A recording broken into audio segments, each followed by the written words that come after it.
मैं पुनः निवेदन करना चाहूंगा, जिनका परिवार बिखर रहा है, बेटा दूर रह रहा है, पुत्र वधू दूर रह रही है, माता पिता दूर रह रहे हैं, भैया दूर हो गया है, आप हर अमावस्या को 108 परिक्रमा तुलसी माता की लगाइए।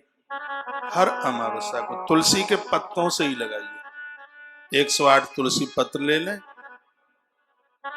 एक परिक्रमा करें, एक चढ़ा दें, फिर सिर्फ इतना बोलते रहो, तुलसी महारानी नमो नमो, हर की पटरानी नमो नमो। इससे ही ये भारी खुश हो जाती है। कोई इसको ये कह दे कि तुम विष्णु प्रिया हो तो खुश हो जाती है तुलसी मैया। इसको कोई ये कह दे तुम हरि प्रिया हो, मां प्रसन्नता के मारे नाचने लगती है। पद्म पुराण की आरती में हमने तुलसी मां का नाम जोड़ा है। इसमें लिखा है श्लोक, ये 55,000 करे ये धर्म का विस्तारा, आरती गावे संसारा, तुलसी संग ब्याह रचैया की, आरती चक्र धरैया की, नाभि में कमल खिलैया की, आरती चक्र धरैया की। इसी ग्रंथ में लिखा है, यदि कोई भूल से भी यह कह देता है कि तुलसी विष्णु प्रिया है, हरि प्रिया है, तो मां तुलसी गदगद हो जाती है, रो पड़ती है। मां लक्ष्मी पूछती है तुलसी को, बहन काई क्यों रो रही हो? ये यहीं का प्रसंग है। तो मां तुलसी रुदन करके कहती है, रो रो करके कहती है, बहन ये भगवान का भक्त है, गरीबी झेल रहा है, और बहन मैं तुमसे और कुछ नहीं मांगती, मेरे भगवान के इस परम भक्त को जिसने मुझे विष्णु प्रिया हरि प्रिया कह करके पुकारा है, इसके जीवन की दरिद्रता का हरण कर लो। ये मां तुलसी मां लक्ष्मी को ऐसा बोल। आप सबके घर में तुलसी हो, तुलसी के बिना कोई जीवन नहीं है। तुलसी वृक्ष न जानिए, गायन समझो ढो। तो आप ये करके देख लेंगे, परिवार में कभी बिछुआ नहीं होगा, परिवार बिछुड़ेगा नहीं, भाई भाई अलग नहीं होंगे, सासू बहू अलग नहीं होगी, घर में आनंद का वातावरण होगा।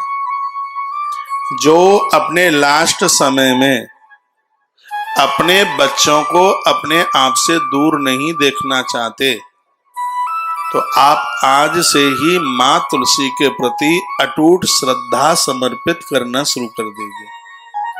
तुलसी मां को वंदन करें। हर वैष्णव के घर में तुलसी होनी ही चाहिए। तुलसी सालराम भगवान का विवाह करने पर 1000 कन्याओं का कन्यादान करने का पुण्य प्राप्त होता है। पद्म पुराण में इतनी बड़ी महिमा तुलसी की है, आगे विस्तार पूर्वक सुनेंगे आप। पानी पीने वाले लोग जिनके कंठ में तुलसी नहीं है, जितना लोटा पानी पीते हैं उतना लोटा उन्होंने मरे हुए पशु के रक्त को पिया है, यह वर्णन है। कंठ में यदि तुलसी नहीं है, वैष्णव जनों के कंठ में तुलसी नहीं है, तो पिया गया पानी रक्त का घूंट है। रक्त स्पष्ट वर्णन है ग्रंथ में। इसलिए 10 महीने में बहुत तुलसियां भेजी आपके यहां। ये सब बातें पढ़कर समझ करके, महापुरुषों के हाथ से मिली हुई तुलसी सूतक पातक में भी कभी अपवित्र नहीं होती। जैसे ब्राह्मण के कंधे पर मलमूत्र के विसर्जन पर भी जनेऊ अपवित्र नहीं होता, उसको वह कान के ऊपर चढ़ाता है, उसकी शुद्धता होती है।